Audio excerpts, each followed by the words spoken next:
বাড়িতে হচ্ছে সন্ধেবেলার এক মুখরোচক আইটেম।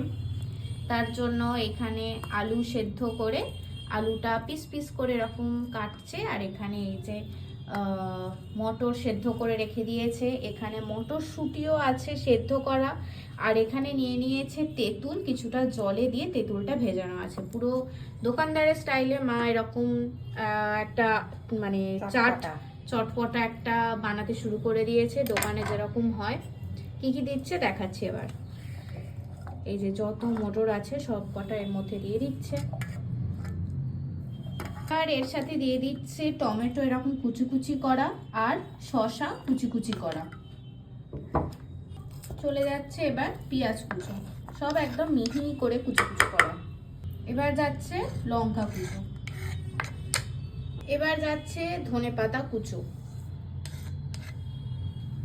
মশলার মধ্যে যাচ্ছে বিট নুন, এটা হচ্ছে বাড়ির তৈরি জিরে ভাজা মশলা, মানে কাঠখোলায় আর কি জিনিসটাকে ভেজে গুঁড়ো করা।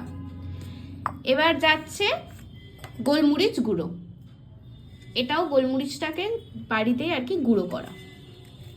তেঁতুলটাকে চটকে তেঁতুলের এই পাল্পটা বার করে নিচ্ছে। যাচ্ছে সর্বোপরি লেবু, একটু বেশ টকটক জিনিসটা ভালো লাগে, তাই লেবু আর তেঁতুল দুটো একসাথেই গেল, তাহলে টকের পরিমাণটা একটু বেশি হলো। এবার এটাকে ভালো করে মেখে নিতে হবে। এখনই আমার জিভে জল চলে এসেছে, আর এটাকে হাতে করে না মাখলে জিনিসটা ঠিক হয় না, মানে টেস্ট আসে না বলতে পারো। তো ভালো করে জিনিসটা মেখে নিচ্ছে। পুরো দোকানের মায়ের হাতের স্বাদ সেটা একটু বল। হ্যাঁ, মায়ের হাতের স্বাদ তো আলাদাই, আর একদম দোকানের মতো লাগছে বেশ। দোকানে গেলেও এরকমই বেশ করে দিত।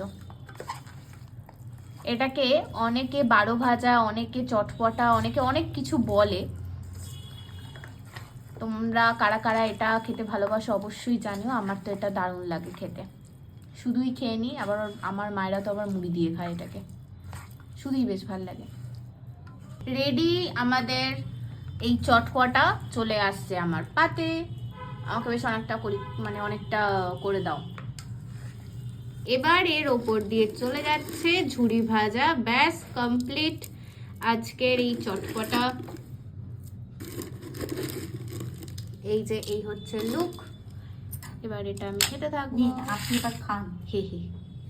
চলো আজকের মতো টাটা বাই বাই। আর তোমরাও এটা বাড়িতে বানিয়ে দেখো, শীতের সন্ধ্যেতে এরকম বেশ খাবার হলে মন্দ হয় না।